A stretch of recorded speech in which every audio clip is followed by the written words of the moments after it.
Moral adalah sesuatu yang sangat unik untuk diperbincangkan. Kita sehari-hari hidup dalam moral dan sudah sangat familiar dengan kehidupan yang bermoral. Namun di sisi lain, kita seringkali tidak mengerti bagaimana cara moral bekerja maupun mengapa moral itu bisa ada. Orang tua kita mungkin pernah mengajarkan bahwa moral itu berasal dari Tuhan yang menciptakan moral, dan kejahatan itu berasal dari iblis. Iblis memiliki sifat alami berupa kejahatan. Itu adalah salah satu cara untuk melihat moral yang sering diajarkan orang tua kita. Namun di sini saya akan membahas moral dengan sudut pandang matematika sederhana. Perkenalkan, nama saya Thomas Budianto. Saya adalah mahasiswa Teknik Industri Universitas Diponegoro, dan hari ini saya akan membahas tentang moral. Di tahun 1980, seorang profesor dari Universitas Michigan bernama Profesor Axelrod melakukan turnamen dengan menggunakan Prisoner's Dilemma. Prisoner's Dilemma merupakan salah satu masalah yang paling populer dalam game theory. Audiens mungkin akan mengaitkan game theory dengan penelitian operasional, atau mungkin beberapa dari audiens memiliki PTSD dengan topik ini. Namun di sini Profesor Axelrod menggunakan game theory untuk menjelaskan secara kasar bagaimana moral manusia bisa ada. Nah, dalam studi yang dilakukan oleh Profesor Axelrod, beliau mengadakan sebuah permainan. Permainan ini dimainkan oleh dua orang. Setiap pemain memiliki pilihan, memiliki opsi untuk bekerja sama maupun berkhianat. Nah, ketika kedua pemain saling bekerja sama, setiap pemain akan mendapat masing-masing 3 poin. Namun ketika salah satu pemain bekerja sama, sedangkan yang lainnya berkhianat, pemain yang berkhianat akan mendapatkan 5 poin, sedangkan yang bekerja sama akan mendapatkan 0 poin. Namun ketika kedua pemain sama-sama berkhianat, kedua pemain tersebut masing-masing akan mendapatkan 1 poin. Tujuan dari permainan adalah masing-masing pemain harus berusaha untuk mendapatkan poin sebanyak mungkin. Nah, menurut Anda, apa strategi yang bisa dilakukan untuk mendapatkan poin terbanyak? Mari kita ulas satu persatu pilihan yang bisa kita lakukan. Misalnya, kita sebagai pemain 1, pilihan pertama yang bisa kita lakukan adalah untuk bekerja sama atau untuk cooperate. Misalnya kita bekerja sama, pemain kedua memiliki 2 kemungkinan, 2 posibilitas yang bisa dilakukan. Yang pertama adalah bekerja sama. Jika kita bekerja sama dan pemain kedua bekerja sama, maka kita akan mendapatkan masing-masing 3 poin. Namun kita juga harus mempertimbangkan posibilitas kedua, yaitu pemain kedua atau musuh kita akan berkhianat. Jika kita bekerja sama dan musuh berkhianat, kita akan mendapatkan 0 poin, sedangkan musuh akan mendapatkan 5 poin. Kita juga patut mempertimbangkan pilihan kedua, yaitu berkhianat. Jika kita berkhianat dan musuh bekerja sama, kita memiliki potensi untuk mendapatkan 5 poin. Dan ketika kita berkhianat dan musuh juga berkhianat, kita memiliki potensi untuk mendapatkan 1 poin. Nah, dari kedua pilihan tersebut, dari opsi bekerja sama, best case skenario adalah kita mendapatkan 3 poin, sedangkan worst case skenario kita mendapatkan 0 poin. Jika kita berkhianat, best case skenario yang mungkin kita dapatkan adalah sebesar 5 poin, sedangkan worst case skenario yang kita dapatkan adalah sebesar 1 poin saja. Mungkin audiens berpikir bahwa opsi terbaik yang bisa kita lakukan adalah untuk berkhianat. Karena sesederhana apa? Karena dengan berkhianat kita memiliki best case skenario yang lebih besar, yaitu 5 poin, dibandingkan ketika kita bekerja sama memiliki best case skenario hanya 3 poin, dan kita memiliki worst case skenario juga yang jauh lebih baik, yaitu 1 poin dibandingkan 0 poin. Ini benar bahwa berkhianat memiliki resiko terendah dan payback maksimum tertinggi jika dilakukan hanya dalam permainan 1 ronde. Masalahnya di sini, Profesor Axelrod tidak mengadakan permainan sebanyak hanya 1 ronde. Profesor Axelrod mengadakan permainan sebanyak ratusan ronde. Jadi logikanya, jika di ronde pertama kita berkhianat, maka musuh di ronde berikutnya akan tahu bahwa strategi kita adalah berkhianat untuk mendapatkan poin maksimum. Jika musuh juga rasional, maka musuh tentunya akan juga berkhianat di ronde berikutnya. Ketika kita dan musuh berkhianat, maka masing-masing pihak akan mendapatkan 1 poin saja, dibandingkan jika kita dan musuh dari awal sama-sama bekerja sama dan menghasilkan 3 poin.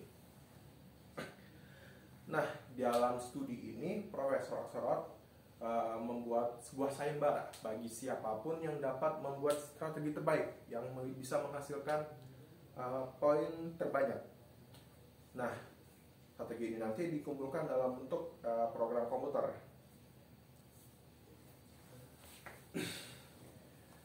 Dalam turnamen ini yang diadakan oleh Profesor Oxford ada puluhan strategi yang dikumpulkan oleh peserta.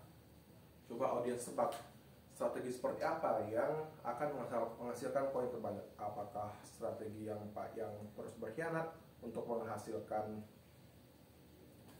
poin terbanyak, atau strategi yang terus bekerja sama? Tak disangka strategi yang menghasilkan poin terbanyak bukanlah yang terus-terus berkhianat untuk memaksimalkan poin, melainkan strategi yang tidak akan berkhianat duluan sebelum diprovokasi. Ya, ini yang menghasilkan poin banyak adalah tit for tat. Dalam strategi tit for tat ini, si pemain tidak akan berkhianat duluan sebelum musuhnya berkhianat. Tit for tat ini seperti menyalin apa yang dilakukan oleh si musuh. Misalnya di ronde pertama, tit for tat otomatis akan bekerja sama. Jika musuh berkhianat di ronde pertama, maka tit for tat akan membalas di periode kedua. Jika di periode kedua musuhnya bekerja sama, maka si tit for tat otomatis akan juga menyalin apa yang dilakukan oleh musuhnya itu. Bisa dibilang tit for tat ini strategi eye for an eye, strategi balas membalas. Nah, dalam sayembara ini banyak peserta yang mengirimkan strategi yang jahat, strategi yang terus berkhianat untuk mendapatkan poin terbesar. Misalnya tiba-tiba berkhianat untuk memanfaatkan musuh yang lengah, atau berkhianat terus-menerus dengan harapan dia akan mendapatkan 5 poin terus untuk memanfaatkan si musuhnya. Tetapi outcome dari sayembara ini, top 15 teratas strategi yang menghasilkan poin terbanyak adalah strategi yang tidak akan berkhianat duluan. Dia baru berkhianat jika musuhnya yang memprovokasi. Nah, implikasi dari studi ini, dari permainan ini di kehidupan nyata adalah kita diberikan opsi untuk bekerja sama dan berkhianat di kehidupan sehari-hari. Permainan ini mensimulasikan hidup kita secara sangat sederhana. Misalnya, setiap hari kita diberikan opsi untuk berkhianat, untuk mencuri, untuk merampok. Bisa kita bilang bahwa merampok akan memberikan kita hasil yang sangat banyak dibandingkan dengan bekerja sama, dibandingkan dengan pekerjaan pada umumnya. Namun ketika kita berbuat jahat hari ini, kita akan berekspektasi bahwa hari esok orang lain akan berbuat jahat kepada kita. Orang lain akan mengetahui strategi kita adalah untuk berbuat jahat. Maka di hari esok kita akan berekspektasi bahwa akan ada balasan dari orang lain. Kita juga bisa belajar dari permainan ini bahwa perbuatan baik dapat bermanfaat bagi sesama. Dengan kita berbuat baik, bekerja sama, kita akan membangun kepercayaan antar satu sama lain. Dengan kita berbuat baik kepada orang hari ini, di kemudian hari bisa jadi orang itu akan berbuat baik kepada kita. Orang itu akan mempercayai kita, dan bisa jadi di hari yang akan datang kita akan dibantu oleh orang tersebut. Nah, secara evolusionis, manusia telah beradaptasi dengan lingkungan, dengan alam.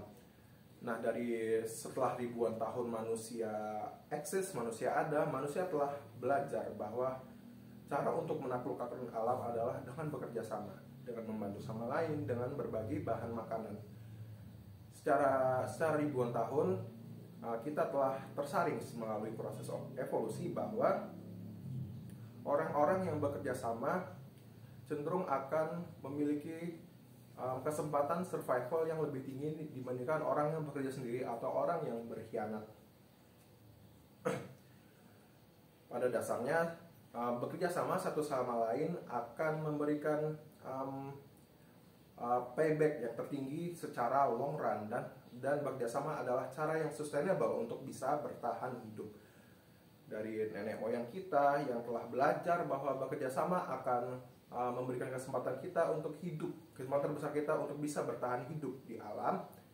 Secara turun-menurun ini terus diajarkan dari orang tua ke anak, dari nenek ke cucu, hingga hari ini kita sebagai manusia telah memiliki perasaan bahwa berbuat baik itu harus, sedangkan berbuat jahat itu adalah sesuatu yang tabu dan berdosa. Nah, jadi dari semua studi ini yang dilakukan oleh Profesor Overrock, kita bisa belajar bahwa kepercayaan, kerjasama bisa membangun performa yang baik dan sustainable, sedangkan berbuat jahat akan memberikan hasil yang instan namun tidak sustainable dan tidak dapat dipertahankan. Sekian presentasi dari saya. Terima kasih. Wassalamualaikum warahmatullahi wabarakatuh.